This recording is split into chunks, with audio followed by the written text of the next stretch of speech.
seen a lot. I seen where everybody was dying, and I seen through where the meds became available, and people now are living, which is, my eyes have really been opened a lot. I'd like to take a moment to remember all the people that got us to where we are here today. And a lot of them were here that are not here today, but did so much. And I would like to just take a moment of silence to remember all those people, because I had the privilege of knowing those people and seeing all the hard work. Even though you saw Ryan's name on the Ryan White Care Act, all the work was really done by a lot of other people. So could we have a moment of silence, please, for all the people who are no longer with us?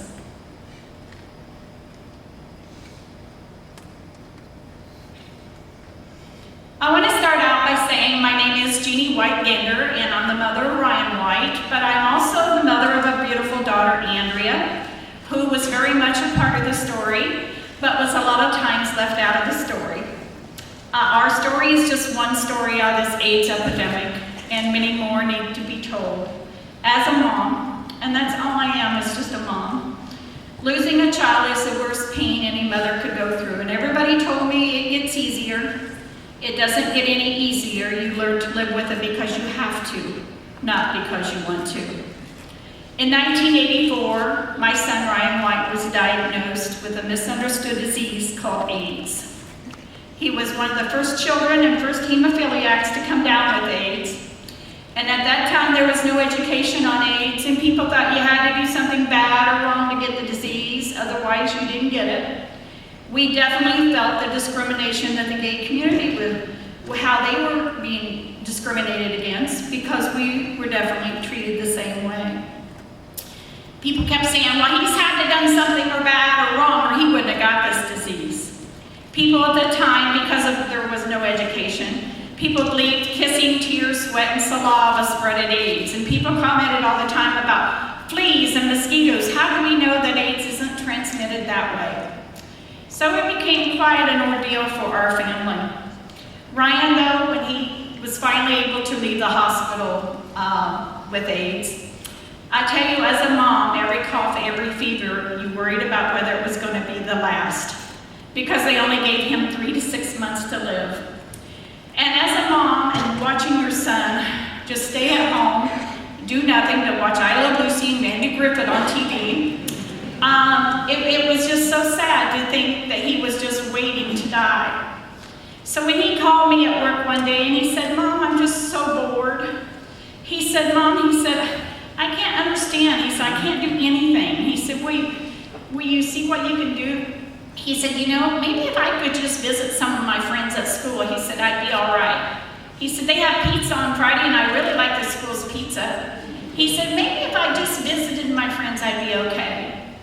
So I, as a mother who wanted her son to live and have some kind of hope, I called the school and seen if he could go maybe just visit. Mr. Colby told me to call back after spring break. I called back after spring break, and he said, have you talked to the local Board of Health? I said, no. He said, well, there's been a lot of restaurants that's been complaining about you eating in them. He said that the Board of Health is working on some kind of guidelines for the state, but Ryan cannot even come to visit school. And then Ryan, he got kind of annoyed with that. He was like, I can't understand that, Mom. So we waited on guidelines from the State Board of Health. Finally, guidelines were set, and they still said no, he could not go to school. Well, we thought it would take only one court hearing because we had the medical experts on our side. We had the CDC and famous infectious disease doctors, but local doctors testified that they wouldn't let their kids go to school with Ryan, and they wouldn't treat Ryan if he'd been a patient of theirs. And so it was all this confusion in the medical field of how AIDS might be transmitted. Even though I was confused because I thought, well, these are infectious disease doctors. These doctors know more. And then I can remember when the CDC became very involved in our case. And as a mom, it was kind of scary because I thought, well, that was the government investigating us. But they had these 25 pages for me to fill out.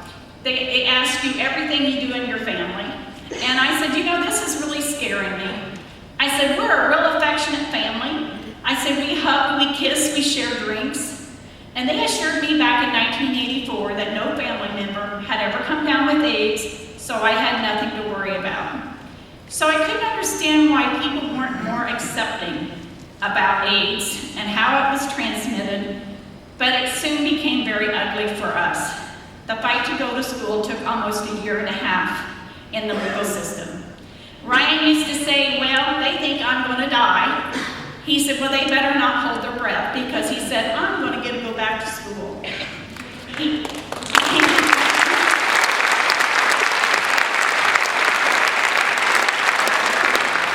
He became very determined to educate people on this disease. And at first, I don't think he kind of liked it because he didn't like being known as the AIDS boy.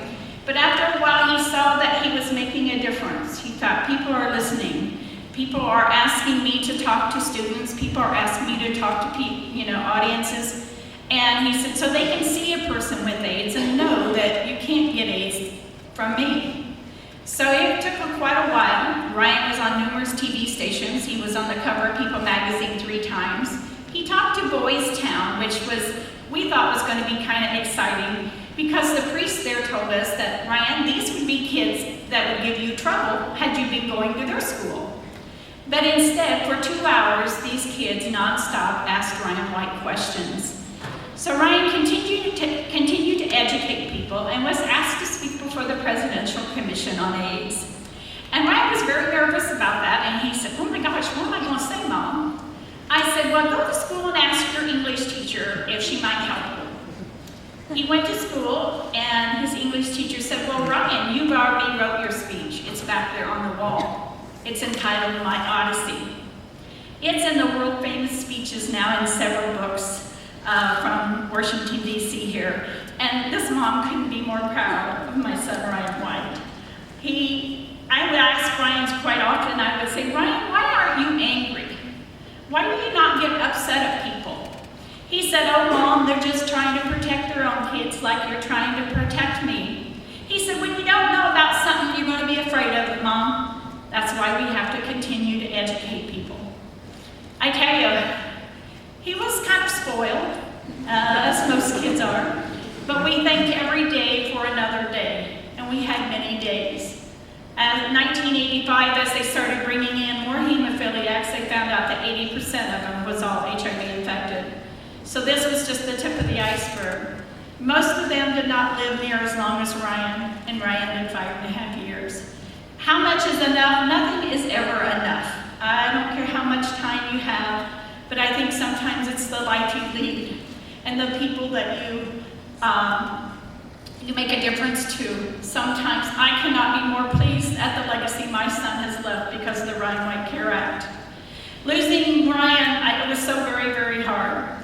The last week of Ryan's life, I get a call from Senator Kennedy. Senator Kennedy asked me, he said, you know, we're having these first hearings. He said that we would like to name this bill, the CARE Act, called the Ryan White Care Act. And at the time I said, well, that would be nice, not ever realizing how enormous that bill would become. And I kind of forgot about the bill, and my son passed away. A few weeks later, I get a call from Senator Kennedy. He said, you know, we'd like for you to come to D.C. and to talk to some senators. I said, oh no. I said, Ryan used to do that, not me. I said, I'm an emotional wreck. I said, there's no way. He said, we really need your voice. Will you think about it? I said, there's no way. I said, I know nothing about the government.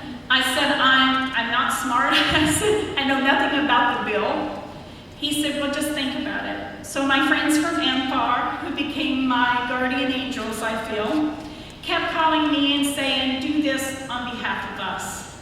Do this on behalf of Ryan, but also do it on behalf of us. And we all have a mom. They said, we know about the bill. You just be a mom.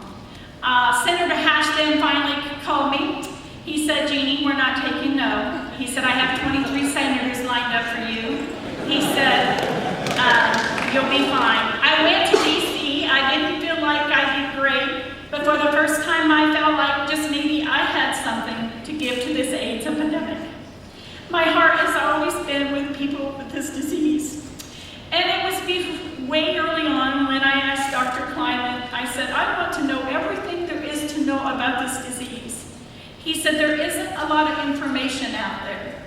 He said, I know you're a strong Christian lady, but you have to remember that the people that are fighting this disease are mostly the gay community. He said, I'm going to give you the number of AMFAR. I called AMFAR, and on the other end of the line was a gentleman by the name of Terry Byrne, who became my guardian angel. Terry told me, he said, we're fighting out here in New York far sooner than anywhere else, what works and what doesn't work. He said, anytime you have a question, you call me. I spent many hours on the phone talking to Terry Byrne. He was definitely my angel. And as another episode, we were asked for this drug. Oh, you just prayed and you wanted a drug so bad. You wanted something that might show promise or work. Terry called me and said, we're having these testings on a drug called PHA-23. He said, could you come to Roosevelt Memorial Hospital? And I'm like, boy, you're there. You know, you're just looking for anything. We flew to New York. We went to Roosevelt Memorial Hospital, and Ryan was sitting in the lab room getting his lab work drawn, and a gentleman came up to him. He said, oh my gosh, you're Ryan White, aren't you? And Ryan went, yes. He said, they found 12 tumors in me. He said, I haven't been diagnosed with AIDS yet, but they're pretty sure that's what I have. He said, I want to thank you for all you've done for us people with AIDS. The gentleman turned around, Ryan looked at me, he said, you know, Mom, I'm the only one that really knows what he's talking about. He said, we're both fighting the same disease. We never took it to represent one cause or another. We wanted to represent everybody living with this disease because everybody has a mom, everybody has a dad, everybody has brothers and sisters and partners and people who love them. So that is why I'm here with you today. Did I ever think I would lose my son? No. That last week and a half was very, very hard. Elton John, if it had not been for Elton, I don't know what I'd been at the hospital. I don't remember even a lot about it because I knew Ryan was so sick. But during that last week and a half, there was another celebrity who was always under a lot of controversy and very misunderstood. His name is Michael Jackson.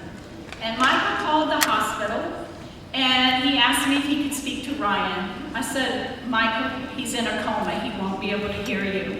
He said, no, he'll be able to talk to me. He said, please, I just want to talk to him. I said, well, he won't be able to hear you. He goes, yes, he will. He'll hear me. And so I thought, well, if anybody can get this done, Elton can. Elton was getting everything done. So I said, Elton, Michael would like to talk to Ryan. So we got a telephone line, ran to Ryan's room.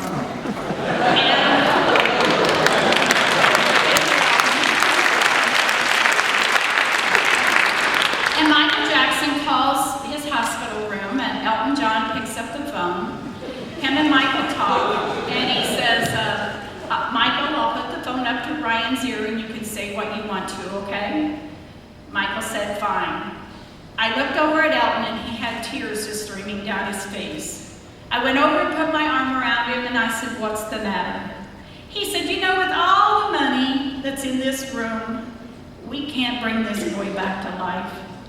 It was a real realization to Elton. Elton had been on cocaine and alcoholic and been bulimic. He'd done about everything you could possibly do. He had everything he could ever want, but he didn't have his health. Elton entered rehab after Ryan passed away, and it had been introduced his life.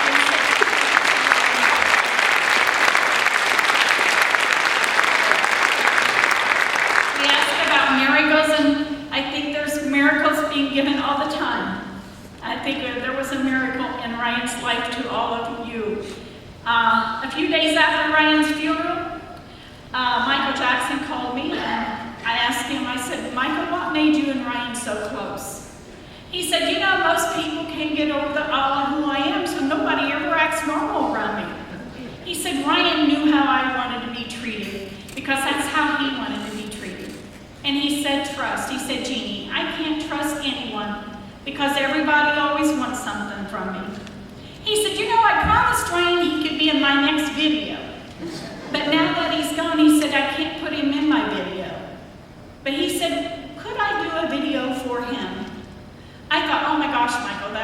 really cool. Michael did a video for Ryan. Michael was definitely a man of his word.